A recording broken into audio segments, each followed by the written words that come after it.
Greetings Cybertronians, I'm DrLockdown, and it's been a while since I've done a sponsored product showcase. Today's sample comes from brickset company Funwhole, a brand that popped up to take full advantage of light brick designs for diorama goodness. They seem fairly new, only being around since 2022, but the quality of what they're doing already appears to be top notch. First impressions with the box were decent at least. Right off the bat, the packaging seems very premium. They so easily could have sent this thing in a baggie to save on shipping, or cheaped out on the presentation. But presentation is rather important, and they've done really well here. Even got a little excited initially when I thought we were finally dealing with reasonable bag numberings. Finally, huzzah!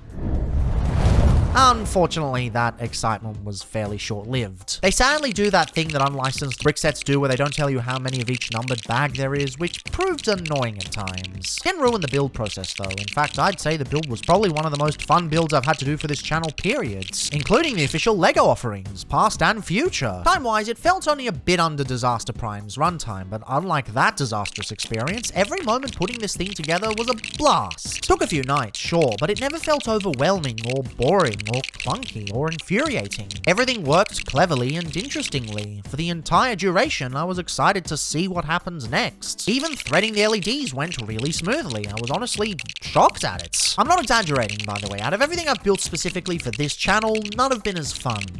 Kudos. You did good, Funwhole.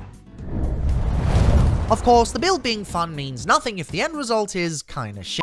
Just ask LEGO Bumblebee. Fortunately, not so here. The results speak right for themselves. You can see right from the camera shots that this thing here is lovingly crafted. It follows the modular building style, and since other brands don't tend to make a ton of them that frequently, it's a nice addition to any city diorama you'd want. Personally, I always wanted to try building one, but the high barrier to entry always made it prohibitively difficult. At half the price of many of LEGO's offerings, and including significantly more pieces, though, it lowers that barrier quite a bit. Of course, I did receive this free of charge, but unlike some other previously reviewed examples, this felt like much less of a chore, and the end result is well worth the journey. The exterior is quite well detailed, with a moderate amount of greebling and some really nice techniques to get everything to work. The way the windows come together on the top two floors is especially clever, utilizing wheel arches and such. Even doing it multiple times never feels boring, because they all fit together in really unique ways. I especially enjoy the multitude of techniques that get put into achieving the angle on the corner of the building. They really pull out all the stops to make it work at multiple points, and I really appreciate it. Not so sure how I feel about the exposed studs on the corners though. In the right circumstances, exposed studs can give some nice greebling effects, but here I'm not so sure. It looks a bit unfinished, but hardly a massive issue. The line effects are really well done. They're integrated into the build absolutely wonderfully and used in a lot of really cool places. What's neat is that you can always behold them from the outside of the building as well as the inside. Even if this is just displayed on a shelf, you can still make full use of its features. My one gripe with this portion is that some of the pieces have a tendency to fall off when you're trying to disassemble it, potentially causing breakage issues on the cable if you're not careful. It's an easy fix with some glue, but this shouldn't be an issue, even if I can't personally figure out how it could have been fixed. Still, the fact I'm willing to glue this part in place should show the quality of the figure, as unlike some other sets I've built on this channel, this one's not being taken apart. The interior strikes a nice balance of complexity and simplicity. There's a nice amount of bits and bobbles inside without making it seem cluttered and overdone. I do think for an antique store, there's probably a bit too many clocks and some variety would have been nice, but maybe that's accurate to an actual antique store.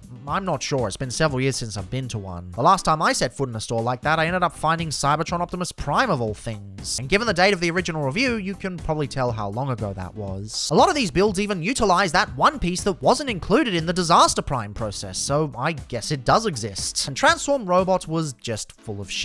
I will say though, the choice of floor color feels a bit desaturated. It's less visible in the finished product, but while building it becomes rather apparent. There's a lot of discrepancies between the colors on the page and the colors in real life, leading to a bit of confusion, but nothing that causes any issue with the final model. The only genuine complaint that I can't overlook is the quality of the included figures. I just don't like these, and I won't bother assembling them. Besides looking a bit naff, they're a bit of a nightmare to assemble. It's just not something I really care about for the model, but it is something to note. Thankfully, you're not losing any money, as the set justifies its price tag regardless. I do find it funny though that one of them bears a striking resemblance to a certain transphobic wizard franchise. Perhaps this would be him if he lived a normal life, or if Joanne were a competent writer, or at least didn't live in a house with black mold.